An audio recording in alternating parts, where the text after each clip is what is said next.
Good afternoon, everybody. This is Sue Ellam from Soulfully Connecting, and today I've got the great pleasure of interviewing Carrie Beleno, who's a spiritual teacher, and her journey is a really interesting one.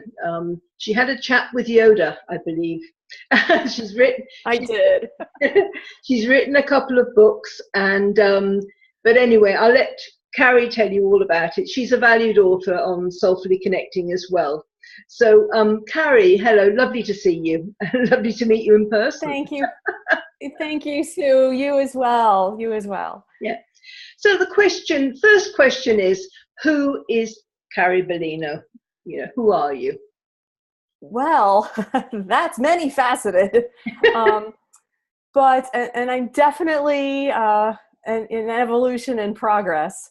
But I have been on a journey for quite some time and didn't really realize it. And you spoke of my conversation with Yoda, and that was my definitive moment where I needed to realize what was happening and who I was becoming. So I was on a Reiki journey. Like many people, I became a Reiki master for completely selfish reasons. I believed I needed healing. I had been diagnosed with depression and anxiety disorder, like so many people, and I was searching for a way to feel better.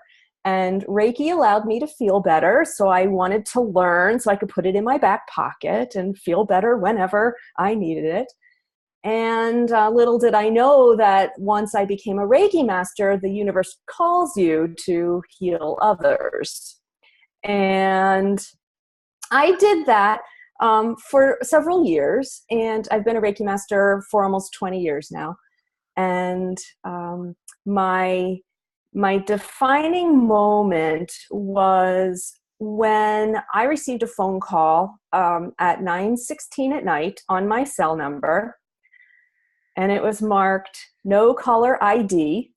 And usually you don't answer those, but I felt inclined to answer. And the man on the other end told me that he was happy that I answered because he meditated and 2 times got my phone number and that he had messages for me.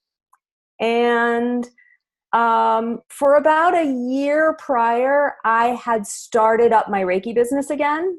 And I had thought I had integrated it into my day job and, a side Reiki job.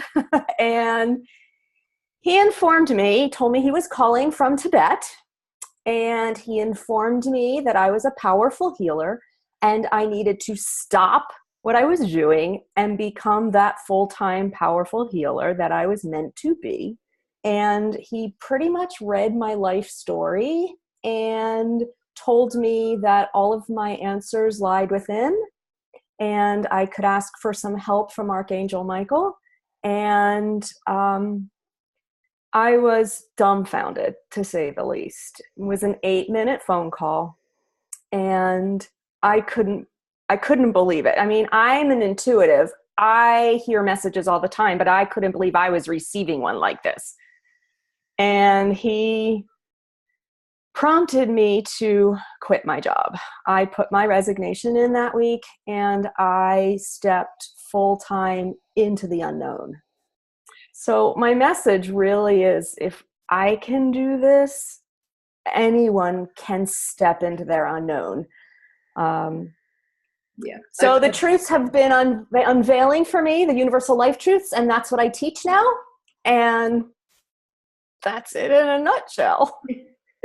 Yeah, I know that I kind of did similar thing. I kind of left corporate and just thought, well, I'll get supported. If this is what I'm meant to be doing, I'll be supported. And I have been, it's incredible. Suddenly everything comes from everywhere, doesn't it? Yes. It's I was prompted to write my book, my first book, about the journey, because that phone call was so magical to me. I wrote everything down about it. And then I started to realize, wait, the thing that someone said the day before mattered in this. Wait, the thing that happened the next day mattered in this. And it started to unfold, just like you said, like all the pieces started to come together. And I realized that that story had been unfolding for decades. Yeah. And the magic in seeing that and timelining that out for others to see was really the impetus for putting it all down in a book. And it's incredible, isn't it? And, as well, as you well know, the saying, when the student's ready, the teacher appears. But I find that, some of the people that aren't as in the mainstream, or who are professionals and things like that, they sometimes don't have as much knowledge as people that live really close to nature.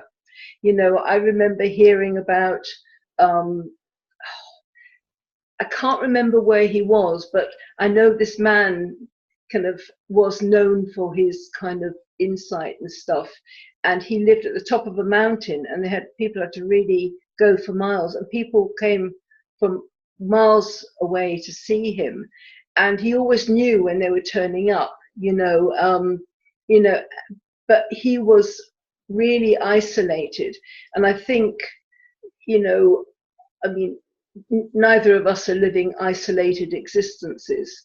But when people are really isolated, I think they also have this extra connection, like the shamans, but the ones that actually live in the forest or live in the shamanic villages, so it is magical when suddenly, and because of their real connection, they can pick up things like phone calls and Right. phone numbers and things like that. I think it's incredible, actually, your story. So what do you do on a day-to-day level?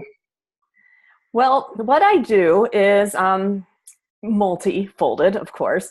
I call myself an intuitive Reiki master teacher healer, and also an empowerment teacher. So I do traditional Usui Reiki. However, my sessions tend to be more empowerment sessions. So I can tell what you're holding on to and why you're holding on to it. And I can tap into your soul and your team to let you know how to be empowered and how to incorporate the universal life truths that I have learned and heard and read and incorporated and into my life, and how to live joyously, how to give up victimhood, and how to live an enlightened life. And I teach through seminars, I teach in person, I teach through my podcast, and I teach webinars. I'm beginning webinars online as well. So there's lots of ways to connect with me. Social media, I know it can be difficult at times, but it's a real blessing, because you can get your message spread so far and wide, and you never know who's going to read it. As long as people have got internet, and even people without internet can hear it from somebody who has, it's just such a powerful tool to spread the message. I completely agree. In my spiritual understanding, I believe that this internet and technology was created for the purpose of us moving into the age of enlightenment. I don't teach necessarily religious practice at all. Everything I teach is quite spiritual, but if you think about what Jesus was trying to do, or Buddha, or any of our great masters, they were trying to reach people. They were trying to spread the word. They told their followers, go spread the word. And, what did it do? Like a 50-mile radius? Because they were so limited in their reach, because they had to travel physically. Yeah. And now this opens up a world that we can travel electronically and spiritually and emotionally and reach so many more people and connect those souls. And I find the internet joyful. I don't, of course, subscribe to the drama of, Facebook and such, because it's important to be separate from that piece of it. Yeah. The media and such, but for the purposes like you and I are engaging in, it's spectacular. Yeah, I absolutely love it. So why? Well, you partly answered the question, but let's delve and see if you've got any other answers. Why are you doing what you're doing? I mean, it does take courage to just chuck in your job and go. So it must have been a really powerful experience getting that phone call. Is that the reason you did it, or had you been leading up to that already? I had been leading up to it. I was in an extremely structural day job, and I was constantly finding myself ill or injured.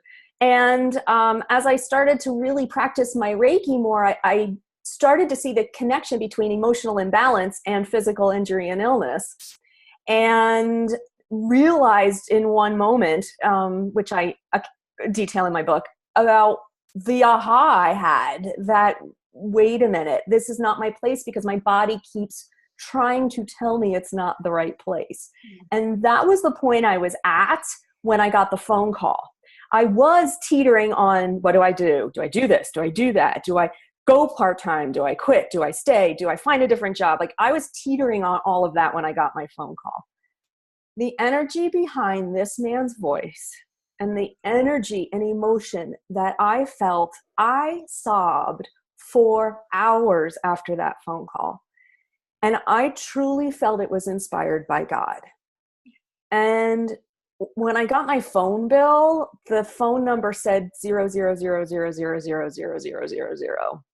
And I sat back and reflected and thought, if God is going to use a man from Tibet to deliver a message to me, then I had better listen, because I knew what the imbalance was going to cause. It was going to cause another, maybe less subtle I didn't want to be the recipient of God's next attempt to reach me. And I mean, I gave up the health care for my family. I was the more substantial breadwinner. I gave up that salary.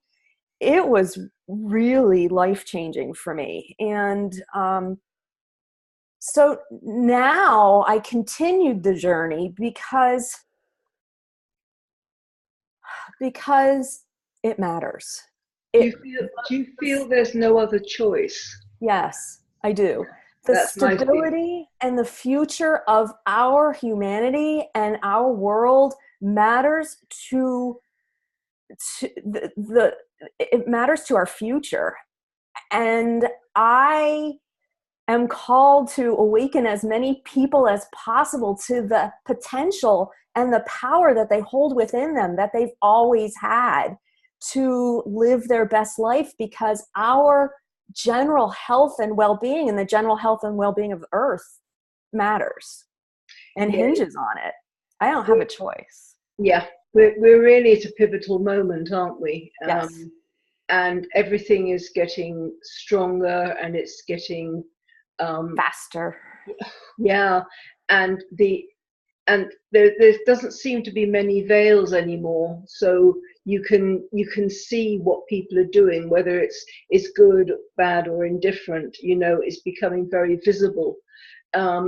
And I think that's waking people up as well, because a lot of people don't get woken up if they're not physically inconvenienced, Correct. But when it becomes, well, God, this might just affect me, I better stand up and say something.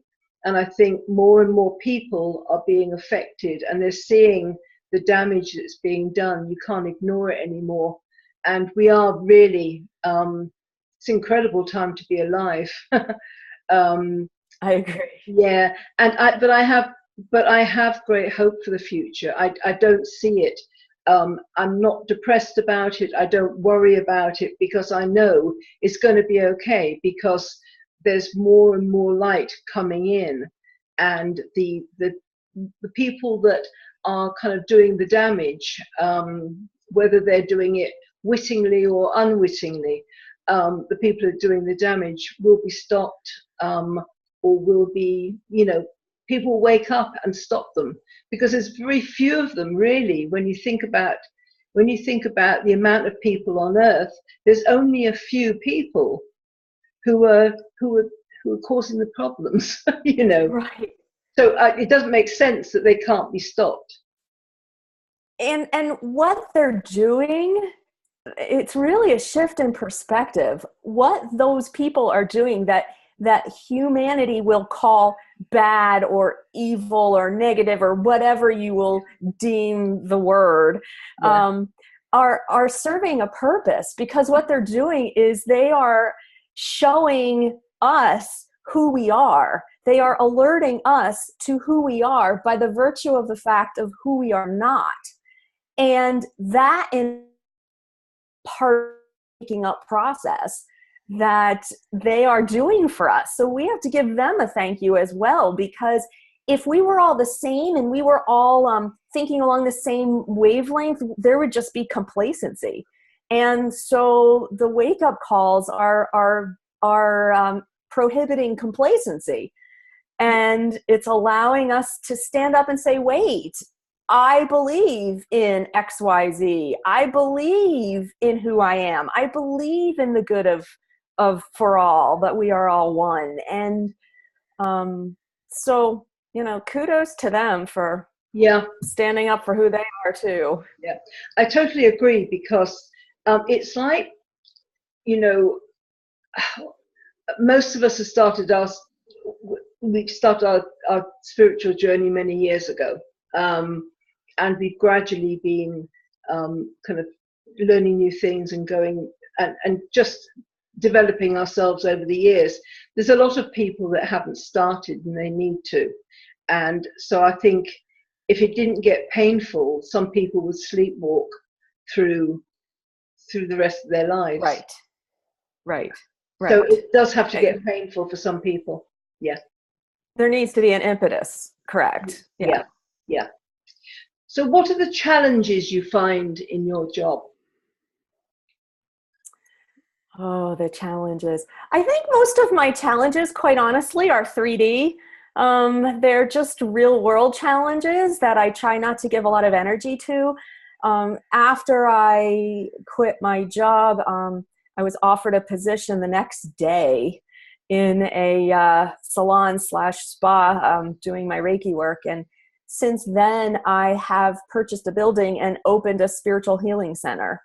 So I am so proud of the practitioners. I have 18 people with me now, and all doing all different kinds of modalities. So really the only challenges I run into are just the maintenance of the 3D business things. And I try not to let them get in the way of the messages or get in the way of my work. And I ask for help when I can. And yeah, those things are ways of pain, aren't they? Yeah. Yeah.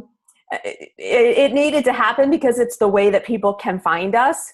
But I really have no challenges in the joy part of the work and the messages and the empowering that I watch people develop. Yeah, so you've got a lot of joy in your life. I do. Yeah. I'm very, very. And you know what I want to say to that, Sue, is I'm not special. I'm not different. Everyone can tap into that joy. Everyone has the soul wants joy. The soul wants us to be happy. And all of the dimensional beings, the angels and God source and all of them want that same thing for us. And so it's us that gets in the way of that joy. It's us that doesn't change our perspective to say, wait a minute, the cup is half full, not half empty. Yeah. And once that perspective begins to change, you find joy even in the toughest things, because you know what the outcomes will be, or you know that they're temporary. Yeah. I know there's a lot of there's a lot of blame culture going on. All you have to do is, on the internet, you just have to open something up and someone's blaming that person, or they're slamming that person, and everyone's so tied up in all this drama, and it's just exhausting. I couldn't be bothered with it. Right. Absolutely. Right. We so still, as a human, go ahead. Sorry. Go on. You can go on. No. Well, we still, as a humanity, just to add to that, still buy into the victimhood mindset. We still believe that we're at the mercy of people, or we're at the mercy of government, or we're at the mercy of whatever, or of family members, or healthcare. And we don't realize that we have the ability to create a different reality for ourselves. And that's to tie in with the drama that you're talking about. I think a lot of people kind of see, especially if they're struggling kind of financially and stuff like that, they see the job or the company as, it's like they equate that with the universe, and if they leave that, then they're going to be in the gutter, and so that people are frightened. Right. They hold on for dear life, and they forget that company is only what the universe provided for them. So they don't go to source, they're going into a lay-by, and they're relying on that lay-by rather than the kind of the source, and everything we need comes. And I remember many years ago, I needed a computer. This is a long time ago, and I had a couple of friends that were in the computer business. Well, they were in IT, and I said to them, I really need kind of a new computer. Could you have a look at? And it worked out that I got a brand new screen, a brand new keyboard, and it was one of the old computers. So I got everything I needed, brand new. And they said it's going to be £80, which was incredible, And then when they got delivered, he said they don't want any money because they were going to get rid of them anyway. And all I had to do is pay £20 for cables. And this was a brand new computer. It's that kind of thing.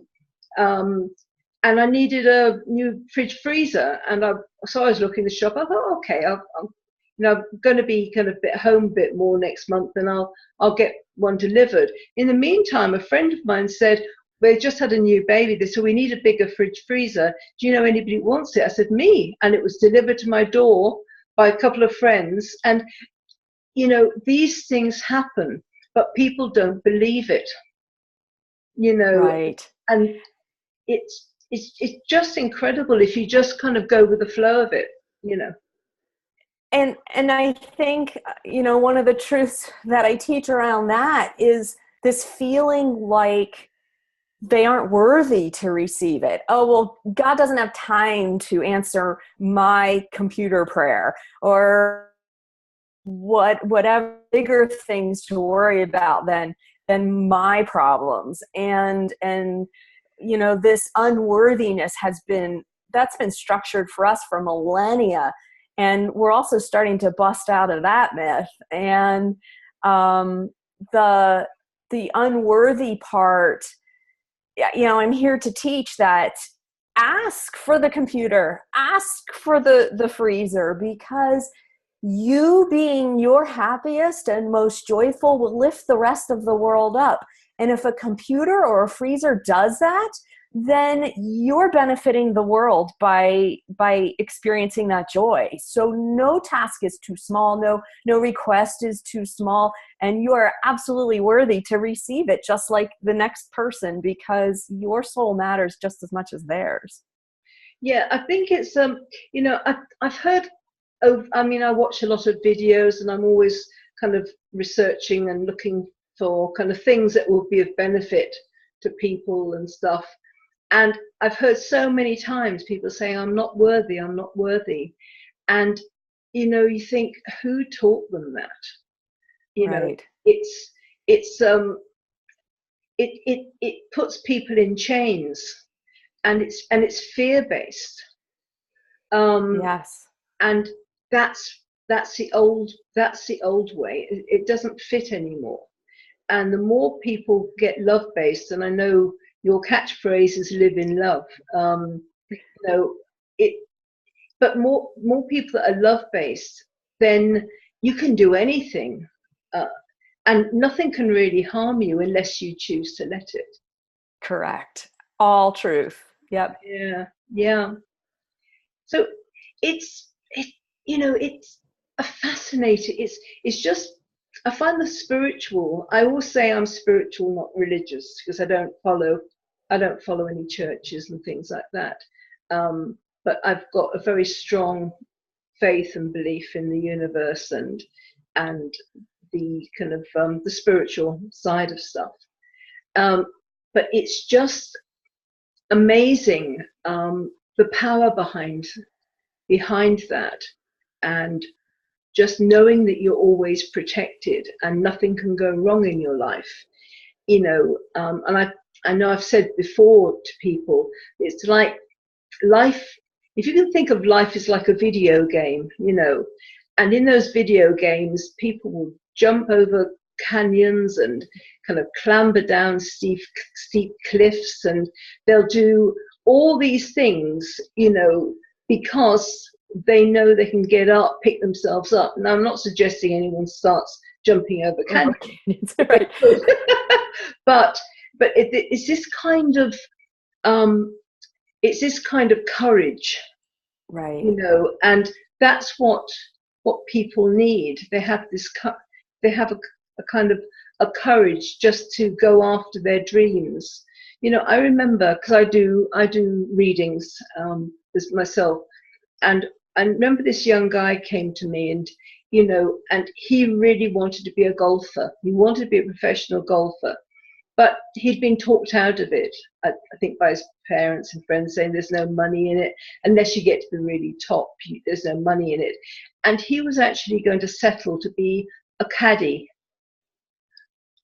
carrying around somebody else's golf clubs, because people had actually, I'm hoping that I changed his mind on it. I don't know if I did, because, I wasn't in England. I never saw him again. But, people will trample on your dreams, very quickly, because it's not because they are trying to sabotage you. It's because they care about you, and they're kind of, in their own minds, they're seeing that, oh God, he's going to be broke, and he's going to live a miserable life chasing, the impossible dream. But, a lot of these dreams aren't impossible. Each one of us has a different journey, and that, if that's his passion, he should be following it. Do you find it? Right, and that's where. Go on. Go ahead. Ask your question. Is that what you find with a lot of people that come to you? Is that their dreams have been squashed, and you have to kind of blow them up again? Yeah, many people. So that's part of what I teach as well, is following that still small voice, following your intuition. Your gut and your heart knows what's truth for you, because that's how your soul communicates. Your soul communicates, and remember, your soul knows your joy. Your soul knows your path, and it communicates to you through your heart feelings and your gut feelings. So when you have that gut feeling, like, I want to be a golfer, or I'm destined to be a golfer, or it's time to quit my job, or I want to go back to school, or I want to open a kennel, or whatever that feeling and that gut instinct is telling you is your truth. That's coming from your soul. And as I see it, you aren't going to get this divine message of this joyful purpose and this beauty that awaits you. And then you're going to lose everything and live in a box, because that's not the natural outcome to following that passion and that joy. Destitution and bankruptcy are not what comes from that. So they're not even on the same energetic wavelength. So if you are operating in the joy and the passion and the dream and the desire, you can't manifest poverty and bankruptcy and destitution with that same frequency. So I have to teach people often that going for that dream will work out as long as you keep following what your gut is telling you step by step. Yeah, yeah. I totally agree. I think a lot of people are very out of tune with their intuition, and there's a lot of people.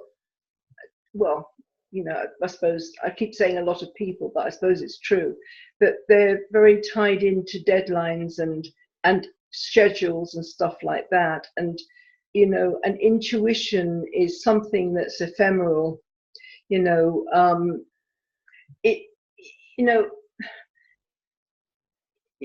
it's you've got to live in the moment. It's okay saying, well, I need to be here. I mean, if you've got commitments, that kind of restricts you. But if you haven't got a kind of a job, you make your appointments when you want to make them, and you're doing it with joy because that's what you're meant to be doing. But a lot of people kind of, it's like it really is a rat race. They're kind of, I mean, I live in London, so there's this kind of treadmill that's going on, and people have become, I think they're worn down, they're tired, and they have a hard time connecting with intuition, because some are fine, and meditation is becoming much more popular now, and they've got the yoga and stuff like that. But what would you say to somebody who literally is too tired to actually distinguish between emotion and intuition?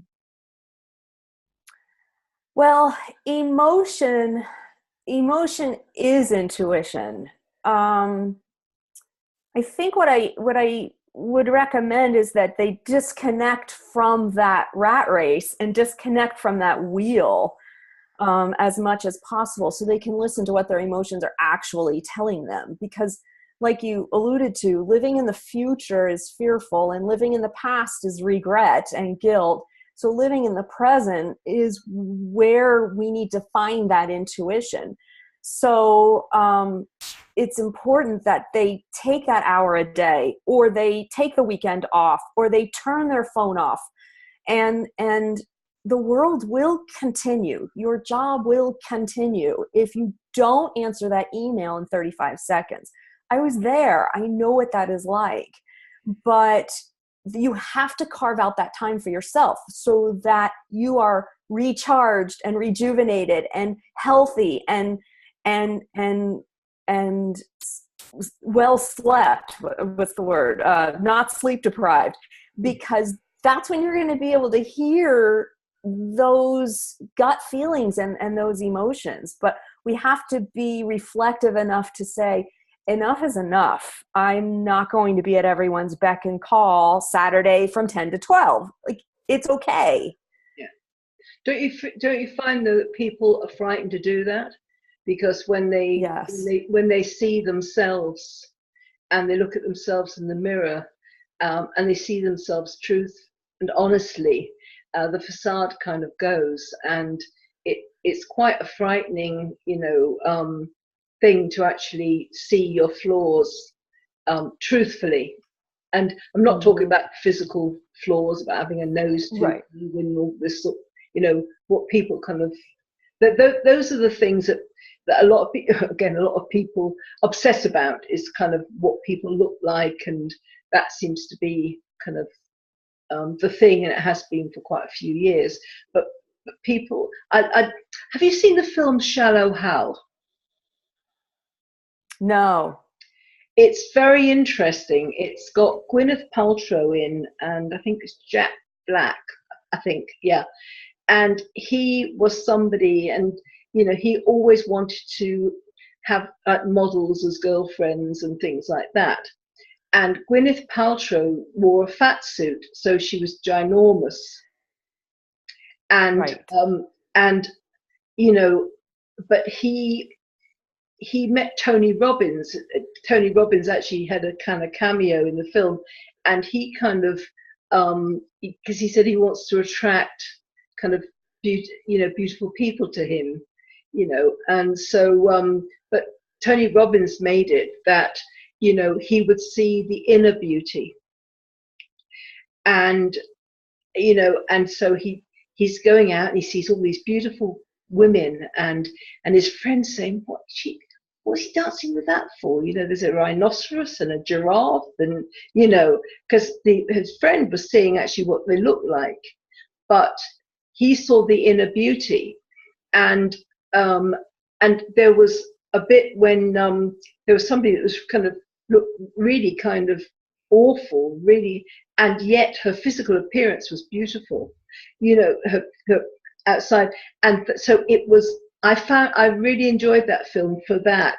It was like showing the inner beauty rather than the outer. And I think it was, I enjoyed that film. I mean, it was funny, and it was kind of, it had pathos and stuff like that, but it was a really good message. And that's, dead on, cultivating the inner beauty, and starting with realizing that we all have it. Yeah. Realizing that you really are beautiful just the way you are, not beautiful when or beautiful if beautiful just the way you are, and accepting yourself for that. And that's where it starts. I know. And then it's up to the top of the mountain, and then you get to the top of that. Then you get to that top of that mountain, and then there's another one that's even higher. So you start right. And that's the adventure. The joy of the adventure is the climb. I know. You just sit for a rest when you get to the top of it. Okay, right. Keep going, right. Carrie, I love it. It's been a delight talking to you. It's been lovely. So where you as well. Yeah. So where can people contact you? The best place probably is just to go through my website. It is carriebeleno.com, CarrieBeleno, and you can contact me and through email and everything.